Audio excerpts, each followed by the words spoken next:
NRG was like honestly like a family to me. We obviously weren't very good, and a lot of that was my fault. But on NRG, I felt like I was really close with pretty much everybody, including all of the staff. I was really good friends with the analyst, the owner, our manager, and everything. So it felt like a really big family, and we went out and did a lot of stuff together. So that was really nice. On my team, Team Liquid Academy, after that, while I felt like I was good friends with everybody, it didn't feel like a family to me. This team also feels like a family. It's nice to just have that. It just makes everything a lot easier. Going through hard times, easy times, everything's easier when you feel like a family. So you said FlyQuest now feels like a family? Yeah, FlyQuest is awesome. We don't actually go out that often together. Like after LCS, a lot of teams will go out to get dinner or something. We just kind of go do our own thing. People are kind of tired and stuff, but I still feel like a family on this team. I would say scrimming with the challenger team versus an LCS team, there's like no difference, to be honest.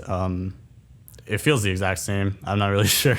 It honestly feels the same. Like the main difference I would say is when it comes down to stage or something.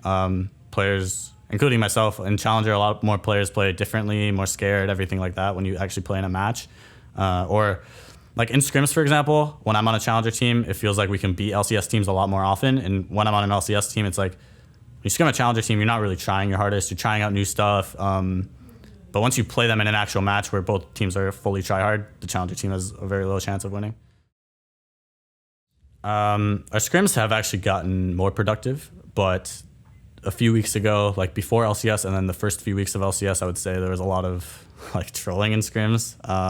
We would get a really big advantage and then just start trolling and lose every game. And it's like, you don't learn much when everybody starts trolling, including myself. Like it's literally every single person. Like, okay, let's do this. No one does anything. Or we would get shit on early and just lose the game from there. Like it was really hard for us to improve. And I felt like as a jungler, I wasn't learning much. Or like laners would die to every game. Like I'd be like, hey, Kha'Zix spot him, and then Kha'Zix double kill.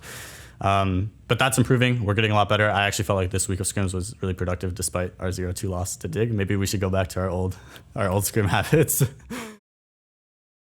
I'm just getting better at the things that I already know or kind of already understand, and I'm getting more confident on the things that I already know because of High mainly.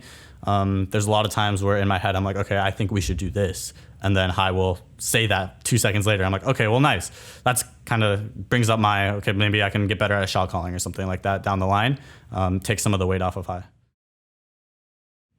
So for me, I would say Evelyn is like my pocket pick, and I've just been an Evelyn main since like season 2.